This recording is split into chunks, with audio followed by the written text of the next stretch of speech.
Welcome to my channel. आज हम पढ़ने वाले हैं प्रॉफिट लॉस का पार्ट 2, जिसमें हम 3 टॉपिक को कवर करेंगे। पहला है अंतर वाले प्रश्न, डिफरेंस वाले। दूसरा है हम लोग वास्तविक परसेंट कवर करेंगे। और तीसरा है हमारा जिसमें दर परसेंट और प्रॉफिट परसेंट के हिसाब से सीपी यानी हमें क्रय मूल्य निकाला जाएगा। तो हम लोग पहला देखते हैं अंतर वाले प्रश्न, जिसमें बोला हुआ है कि यदि मोहन को एक पेन बेचने पर लाभ विक्रय मूल्य का 20% होता है तो उसका वास्तविक लाभ प्रतिशत क्या होगा। तो इसको हम 2 टाइप से समझेंगे। इसमें कहेंगे कि एसपी हमारा हम 100 मान लेते हैं और हमें यही 100 पे क्या हुआ है, 20% का प्रॉफिट हुआ है। तो हम प्रॉफिट निकालेंगे कि 20 हमारा क्या है, प्रॉफिट आया हुआ है। ठीक, 20 हमारा प्रॉफिट है। तो हम सीपी निकाल लेंगे। सीपी मान लीजिए 100 में से 20 हटाएंगे तब ना हमारा 80 आएगा। तो 80 जो आएगा वो क्या होगा, सीपी होगा। अब हम देखेंगे कि एक्चुअल प्रॉफिट हमारा कितना हुआ है। तो 20 का प्रॉफिट हुआ है कितने पे, 80 रुपीज़ पे। मल्टीप्लाई में परसेंटेज के लिए 80 करेंगे। 20 से 80 कटेगा 4 बार में, 4 से 100 को काटेंगे 25, यानी हमारा एक्चुअल प्रॉफिट होगा 25%। ठीक, एक तरीका तो ये है। दूसरा कि हम कहेंगे 25% क्या बोला हुआ है कि 20% क्या होता है, विक्रय मूल्य पे प्रॉफिट होता है। तो 20% की फ्रैक्शन वैल्यू होता है 1/5। 5 हमारा एसपी होता है, ये प्रॉफिट है। यानी 5 रुपये का चीज़ पे हमको 1 रुपये का प्रॉफिट होता है। यानी हम कहेंगे कि 1 का प्रॉफिट हुआ कितने पे, 4 पे, क्योंकि 5 में से 1 घटाओगे तो 4 आएगा। 4 हमारा क्या होता है, सीपी हो जाएगा। तो 4 का प्रॉफिट, 4 रुपये पे 1 रुपये प्रॉफिट होता है। परसेंटेज निकालने के लिए 100 से मल्टीप्लाई करते हैं, 4 से 100 को काटेंगे तो यहाँ आएगा 25%। इस तरह भी हम लोग निकाल सकते हैं कि एक्चुअल परसेंटेज क्या है हमारा, 25%।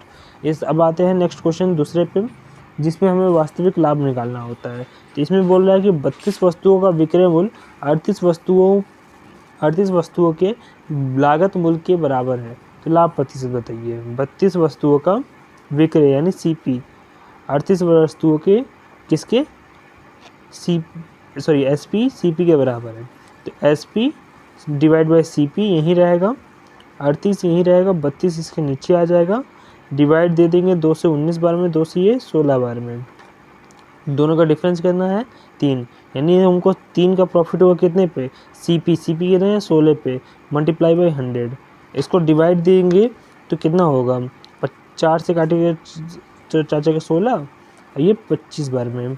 अब 4 से इसको कर देते हैं 75/4 करो, डिवाइड दोगे तो 4 एक 4 एक 8, 8.75 यानी 18.75% का 18.75% का प्रॉफिट होगा।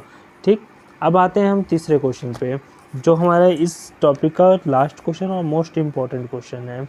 इसमें बोल रहा है कि बिक्री कर सहित एक वस्तु का बिक्री मूल्य 1232 रुपये है। बिक्री कर की दर 10% है। यदि दुकानदार को 12% का लाभ हुआ है तो वास्तविक क्रय मूल्य क्या होगा।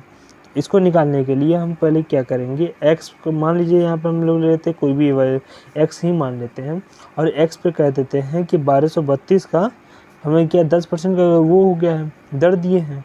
दर हमारा इस साइड रहेगा तो दर इधर आएगा। तो हम डायरेक्ट फॉलो करते हैं कि दर को हम डिवाइड करेंगे तो हमारा आएगा 10/11। डिवाइड नहीं करना है, जैसे दर हमारा कितना 100 पे होता है तो 110 होगा बाई 100 होगा, 0 काट देंगे तो 11/10 होगा। 11/10 इधर रहेगा तो इधर जाएगा तो 10 ऊपर और 11 नीचे आ जाता है, इसलिए हम इसको डायरेक्ट सॉल्व करते हैं। ठीक है, इससे इसको काट सकते हैं, 12, यहाँ इसको 1 दे दिया 13, ये 2 22, यानी 112 बार में, यानी 1120 इसका हमारा एक्चुअल वैल्यू आएगा। अब हमें क्या करना है, सीपी पे हमें 112% का प्रॉफिट होता है तो हमें 1120 मिलेगा। तो 112 से 112 ऊपर से ऊपर ही काट देंगे 1 टाइम, यानी यहाँ 10 हो गया। सीपी यहाँ पे 100 नीचे बटे में ही इधर जाएगा तो गुणे में हो जाएगा। तो 100 गुणे 10 कर देंगे तो कितना आएगा हमारा, 100 गुणे 10 यानी 1000। कितना होगा, 1000। तो हमारा एक्चुअल सीपी यानी हमारा कॉस्ट प्राइस कितना होगा, 1000। तो यहीं पे हमारा ये तीसरा क्वेश्चन भी ख़त्म होता है। तो आप सभी गाइस बताइए कि इन तीनों क्वेश्चन में से आपको सबसे हार्ड क्वेश्चन कौन सा लगा, और इस तरह के और भी क्वेश्चन के लिए हमें हमारे यूट्यूब चैनल को सब्सक्राइब कर लीजिए। अब नेक्स्ट टॉपिक हम लोग पढ़ेंगे टाइम एंड वर्क, यानी समय और काम। तो इसके लिए आप लोग चैनल सब्सक्राइब कर लीजिए। धन्यवाद।